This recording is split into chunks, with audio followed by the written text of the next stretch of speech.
Hi everyone, you are through to the podcast series in the Hub. This is episode 26 if you are listening on Spotify, Google Play, and of course if you can see us on YouTube. I am Zoe Wadsworth, the creator of Ask Zoe and the Hub community, and each month we invite an expert to talk about a topic of conversation that can help you in your business. So as we are approaching the second month of 2024, we are actually talking about efficiencies for businesses. This is because we talk about how you can win more business, which is great, and how we can help you with your marketing and your business development. But ultimately, if your business isn't working smarter rather than harder, you ultimately will run out of steam. You'll feel like you're on that hamster wheel and you don't know how to get off. I'm sure you've all heard of them analogies or maybe felt them at times in your business. So we've got to look at efficiencies, systems and processes to help you be full-rounded in business as a business owner, but also ultimately successful. So you're looking not just at the front end, which is your marketing and your sales, but also the back end, which is looking at everything that supports that. So as you know, the Hub and our webinar series invites an expert to come and talk about the topic of conversation because, as you know, guys, we're not an expert of everything and nobody is. So if somebody does say that they are, they're lying. So just keep that in mind, that it is the experts that know that their stuff when we are having them spotlighted through our community. So we do encourage you to reach out to them and watch this on playback as well if you wish to get the maximum amount of value out of our expert for the day. And today, without further ado, we have got Emily Oxford from Slice. Emily, do you just want to introduce yourself, please? Yeah, thank you, Zoe. So I am Emily and I am one half of Slice. So myself and Lisa Bettesworth, we run a business consultancy that specialises in virtual assistants, recruitment and HR. Amazing. So for those that don't know, I've known Emily probably for as long as I've been networking in terms of our backgrounds. Emily with being in HR and myself in hospitality and then coming into the business community around 8 years ago. But also we've known Lisa as well, the other half of Slice, since 2016, 17, I think we met towards the end of that year through a mutual contact called Katie Ford. So we're well rehearsed with what they can do, and I call them the dynamic duo because they've got a wealth of knowledge of how they can help you in your business, as Emily has just kindly shared. So we're talking about systems and databases today in terms of efficiencies. So do you just want to explain what that means to you in your business, Emily, and for your clients? Because I think people hear the term systems and databases and processes, but actually what does that mean? So what does that mean to you and your clients, so we can give them a good understanding of the topic? So for us, it's that next stage from probably getting off a spreadsheet. Most businesses, when they start up, will need to track something. So whether it's tracking your expenditure, whether you've got staff and you're tracking holidays or sickness absence, or any other process within your business, there's a chance that you want to track it, look at it, analyze it. And most people start on an Excel spreadsheet, which is absolutely fine. But as your business gets more complicated, maybe you have multiple income streams, multiple services, multiple products, trying to track that and remember the formulas for it, and we all Google formulas, everybody does it, it can get complicated. And also there's a risk that if you delete a piece of data, you delete a formula, delete a cell by mistake, you will lose everything that you're looking for. So it's really looking at that next step, whether a bespoke system or something off the shelf can get you the information that you need, maybe time saving as well in terms of data entry, and probably more realistic figure of, or data and stats of what you're looking for. So systems, databases just take you to that next level of looking at your business, whichever area it is. I agree, because I mean, when you first start out in business, and I was this, guys, even with my hospitality background, everything was in a notebook. And bear in mind, I've still got my notebooks, but everything is also backed up. I mean, myself and Emily actually did a session on Friday with a client, and the reason it was backed up and I sent, the access to Emily before was in case of any eventuality that we needed access to it, and lo and behold, the laptop died and we did, but I was able to gain access to that through my phone and share it on screen. So, systems and processes for me are also there for that eventuality of backup, and so that you have a record as well. And I know with, being a business owner, I used to put everything in a notebook, but ultimately, if that notebook gets lost or gets damaged, what else do you have? And I think, in the world of efficiencies, jargon can be used and it can scare a lot of business owners as well. So, even the term CRM, one of the common questions we get asked in the sales and the marketing side is, I'll recommend track everything in a CRM. And there'll always be somebody that says to me, well, what does CRM mean? And why do I need to use it? That sounds complicated. And the reason we invite the experts into the community is so it doesn't become complicated. No one, understands jargon bar the person who is from that sector, so it's about making it accessible. Would you agree, Emily? Did you find you're in that Yeah, conversations a lot with business absolutely. owners? Yeah, and they're kind of like, and there's so much of an offering out there as well, and it's trying to work out what is best suited. So there's some very specific industry systems out there that are useful, but there's also some really good off-the-shelf ones. And the other thing that it benefits is sharing. Like we've talked about having industry experts, you can then easily share your information with them. So, for example, you might be starting all your income and expenditure on a spreadsheet, and then you get an accountant. Well, to have to share that spreadsheet and share it and make changes would be an absolute nightmare. Whereas if you're on a good accounting software, the access is there, it's cloud-based, it's backed up, like we've said. If somebody deletes that spreadsheet, then you've lost knowing what money you've got going in and out. So being able to share it as well with the experts so they can access it and help gives you a massive efficiency rather than having to send documents backwards and forwards. So yeah, if once you can get over that hurdle of it's a big step, it's a next step, the benefits you will gain absolutely will outweigh those. Definitely. And I know you mentioned it quite early on in the process and when we've started working together, and the biggest, and also Elaine, who is our webinar expert for this month, talked about your most valuable commodity is time.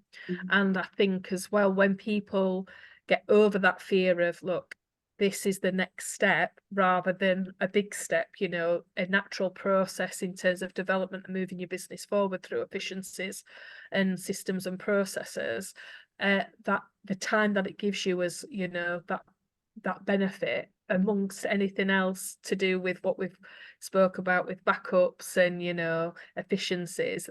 Time is your biggest benefit, and, time is money Absolutely. in the grand scheme of things. When you're running a business, time is most definitely money, and you've got to be thinking about how you can be most efficient and effective, with your time. And I know looking at efficiencies and the right systems and the right databases and the right processes for your business can ultimately, help you be more successful.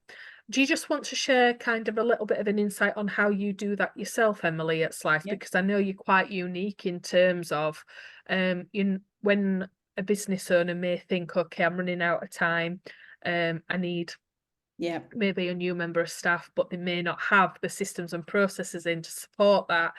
Actually, explaining a little bit more about what goes on Yeah. with Slice with the business owners, because I think you offer quite a unique value proposition with that in what you do. So it'd be useful Yeah. for you to share that. Yeah, absolutely. So it's quite common for a business owner when they start running out of time or that to-do list gets really long with the admin duties to assume they need to recruit somebody. So they straight away will come say, I need to get an admin assistant. What we actually do, which to the outsiders looking in might seem that we're doing ourselves out of business because we're a recruitment consultant. So absolutely, we'd love to recruit you an admin person. But do you genuinely need one? So we actually go back a stage and talk to the clients about what it is that is making them either lose time or feel that they're too busy, and go through an exercise to work out where they're spending their time, what it is that they think they need to get this admin assistant to do, and actually check to see if they do genuinely need anybody. And probably a good 60% of the time, if they are at the early stages of feeling busy, a system or outsourcing something is a better solution than recruiting somebody, because unless you're looking at, a good 2 to 3 days full capacity work, that's not really a job vacancy. You're better suited spending your money on, and actually we do a cost versus time exercise, and people realize it's actually cheaper for them or more cost effective for them to either outsource some of it to an expert. Again, business owners have to wear all the hats to start with, but eventually you can start taking some of those hats off and give them to other people to do. And that puts time back into your business. Or a system might be better at managing what you're doing. So, for example, if they're not on an accounting software to start with, moving them onto that, they will probably save time in that respect. Yeah. We work with them on that and guide them through that process, and utilising the experts, like you said, through networking that we've got. And they can still there then for when hopefully they do get to that stage where genuinely they do need to recruit. And then who's better to recruit than us, because we've spent all that time in their business. We know what they're like. We've got to know their culture, and we know exactly the type of work that this person's going to be doing, the type of business they're going to be working in. And then at that point, we would suggest recruiting somebody in. So yes, slightly different. If somebody comes and asks us to recruit for them, we don't always say yes.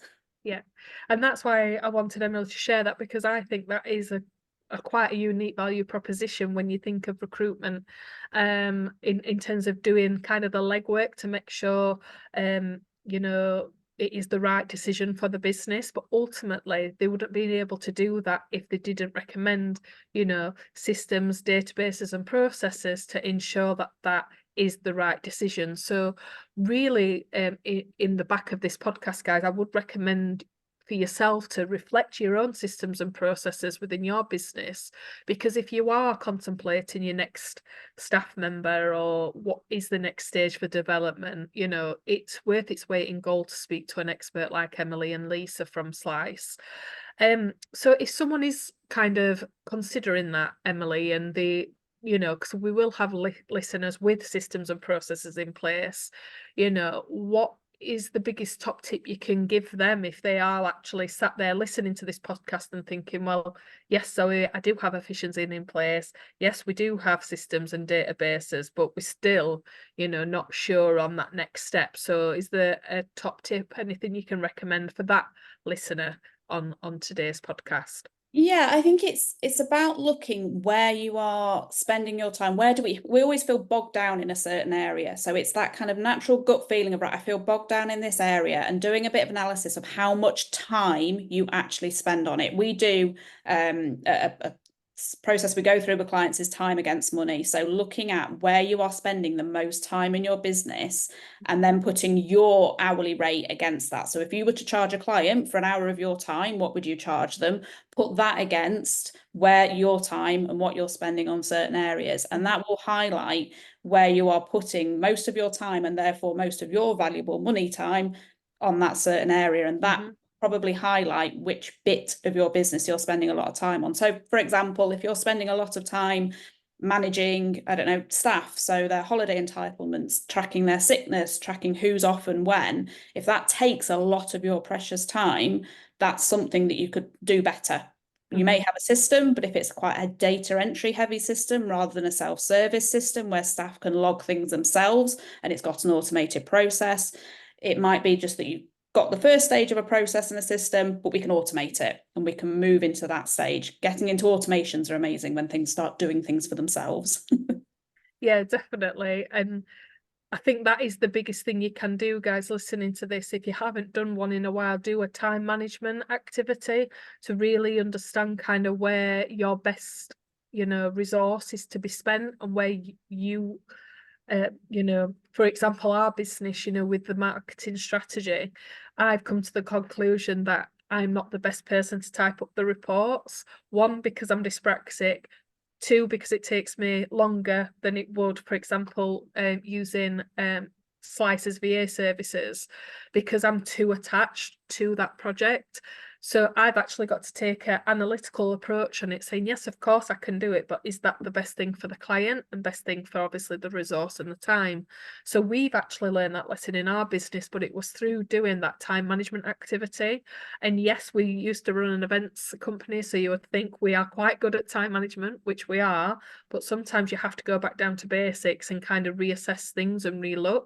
So if you are like, at the stage of maybe 18 months, 2 year in business, looking for growth and looking at these systems and process to benefit you, or if you're like me and you're 8 years in and you need to just relook at things to make sure everything's been as efficient as possible, I definitely recommend what Emily's just shared there in terms of that time management, because it's quite enlightening.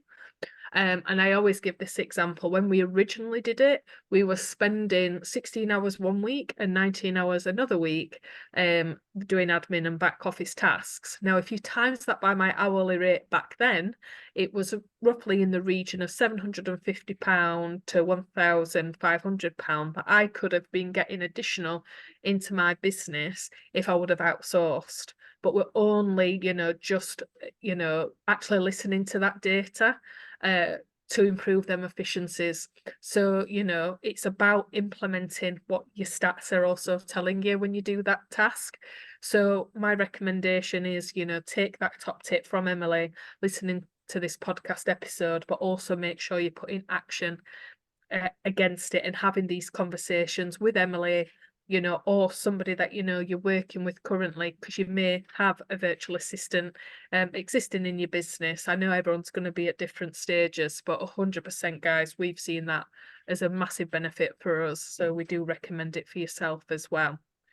So what's coming up with Slice, Emily, for 2024? Because I know yourself and Lisa are very driven entrepreneurs, and I always think it's a great insight into our experts to see what's coming up for the new year. So aside of systems and processes, what's coming up for Slice?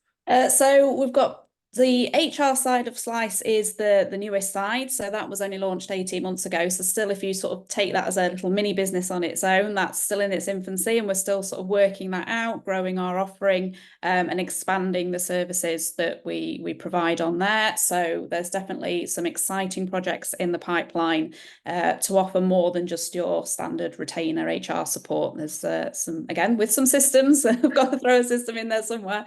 But yeah, there's definitely some development on the HR offering and extra ways that we can support our clients.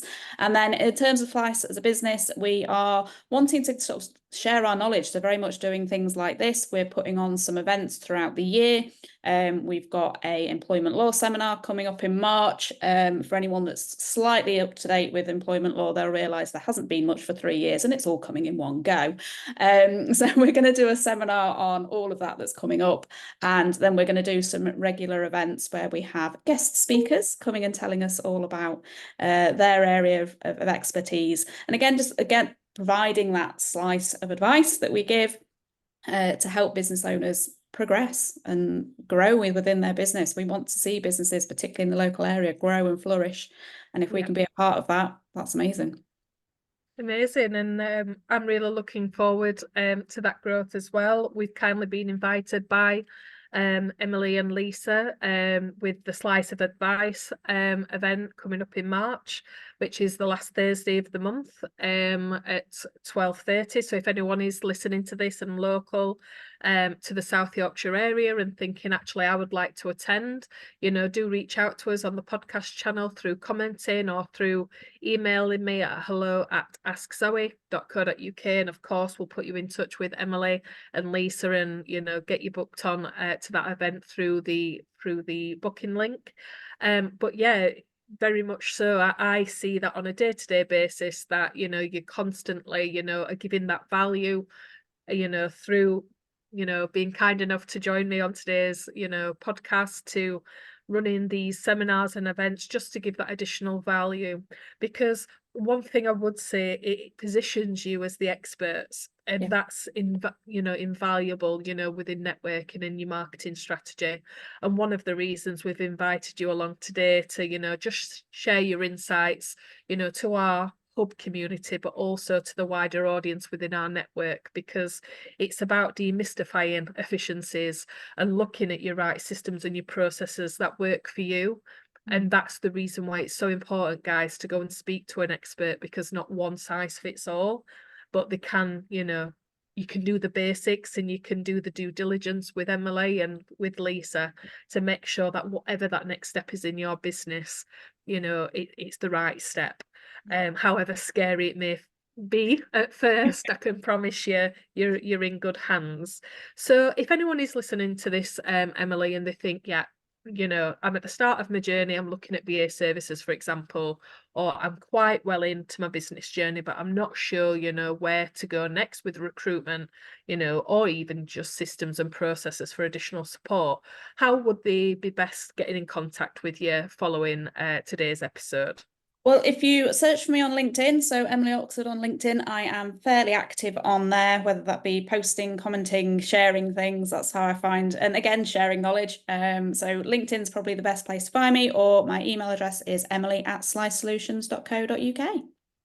Amazing. And do follow them on social media as well, guys. You will find them, Slice, on all the main platforms, Facebook, LinkedIn, and do go and give them a follow if you can. But I just want to thank you again, Emily, for sharing your insight and your knowledge to the Hub community. And we just hope everyone's enjoyed the episode today, and we'll look forward to seeing you all soon. Thanks, Zoe. Thanks, Emily. We'll see you all soon, guys. And that's a wrap for the Hub podcast for February for episode 26.